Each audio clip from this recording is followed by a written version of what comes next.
They build the battlefield. Before a single shot is fired, before the first tanks roll out, the Royal Engineers are already in motion. They've wired bridges to explode, dug tunnels beneath enemy trenches, and built entire cities in war zones, sometimes overnight. And the insane part? They're trained to fight and build at the same time. How do you become a soldier, a scientist, and a saboteur all in one uniform? Stay with us, because what these engineers have pulled off across the centuries of war is nothing short of unbelievable. Welcome back to the war.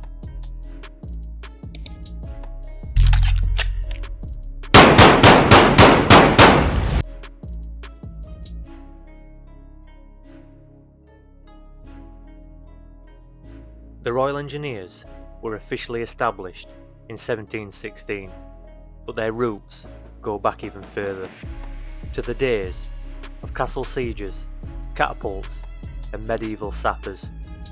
Originally called military engineers, they were the brain behind the brawn, responsible for fortifications, logistics, and siege warfare. Fast forward to the British Empire, and these engineers were everywhere, building roads across India, railways in Africa, and fortresses in Canada. If you could build it or blow it up, the Royal Engineers had a hand in it. But here's the twist. Unlike most army units, they didn't just fight, they designed, constructed, and innovated. They were scientists with spades, mathematicians with dynamite, and their battlefield IQ was off the charts. Ever wonder who invented modern military camouflage? They played a big part in that too. But it wasn't just their brains that made them legendary. It was what they did in the First World War that cemented their legacy. Here's a quick question. If you had to build a bridge under sniper fire with no backup, could you do it? Let us know in the comments. Would you have the nerves and the skill of a Royal Engineer? Also, don't click away just yet, because coming up, we'll uncover one of the most mind-blowing wartime engineer feats ever attempted, and it happened right under Germany's feet.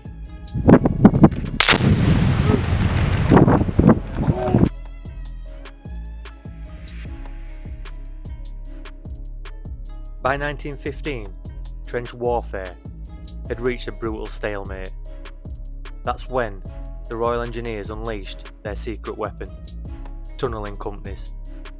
Operating in complete silence, these men dug hundreds of metres under no man's land, placing massive explosives beneath German lines. They weren't just miners, they were elite saboteurs. In the Battle of Mezzanines, 1917, they detonated 19 mines beneath the German positions. The explosions were so massive, they were heard in London. German troops were blown sky high, and the Allies advanced without a single shot fired. Remember when we mentioned fighting underground in pitch-black tunnels? This was that. But World War I was just the beginning. The Royal Engineers were about to face their greatest challenge yet, in the chaos of World War II.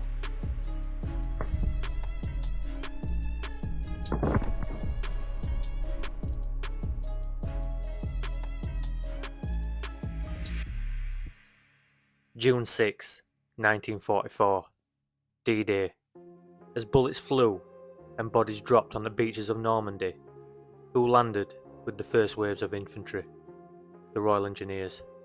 Their mission: clear minefields, destroy beach obstacles, and build roads, all under heavy fire.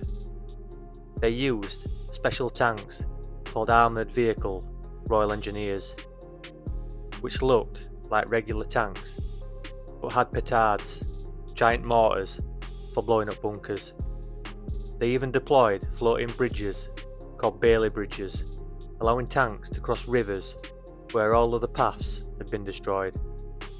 Without the Royal Engineers, the Allies might never have made it off the beaches. And here's a mind-blowing fact. It took just 12 hours for them to build a fully functioning harbour on the French coast, codenamed Mulberry. This artificial harbour allowed the Allies to land over 2.5 million men and over 500,000 vehicles. But modern wars aren't just fought on beaches, they're fought in cities, jungles, deserts. So how did the Royal Engineers adapt?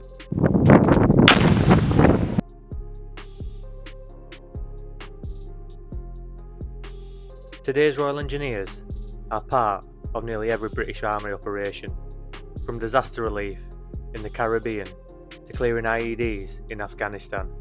In Iraq and Afghanistan, they faced a new kind of enemy, hidden bombs, booby traps and ambushes, so they innovated again.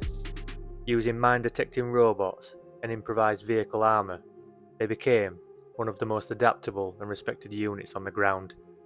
And get this, during Operation Herrick, one engineer defused over 120 IEDs in a single deployment. That's one every other day. They also built forward operating bases, hospitals and entire airfields, often in less than 72 hours. Remember how they built entire harbours in World War II? They still do that, but now with GPS, drones and AI enhanced machinery. Hi soldiers, if you're interested, join our membership programme. You get perks like early access and my new ebook which is dropping shortly. Now back to the action.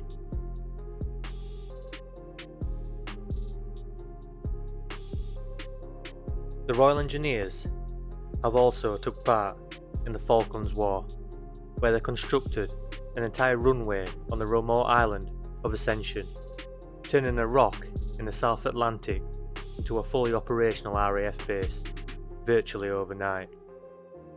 And in Yugoslavia, they were deployed under sniper fire and freezing conditions, constructing vital bridges that allowed aid convoys to reach besieged cities like Sarajevo.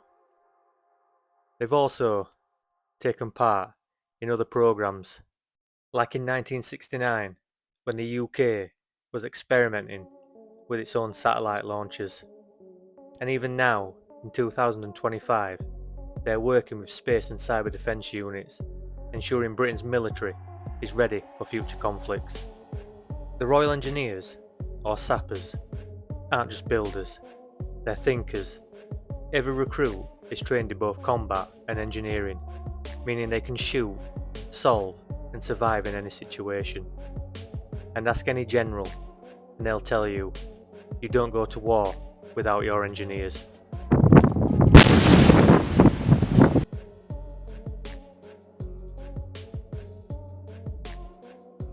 So the next time you see a bridge across a river, a runway in the desert, or a bomb defused in a war zone, remember the Royal Engineers.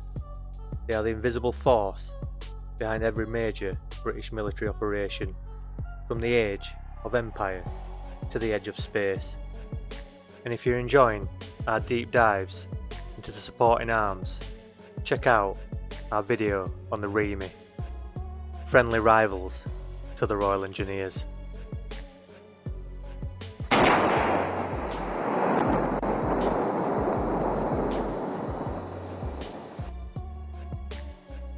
Hi soldiers, thanks for watching.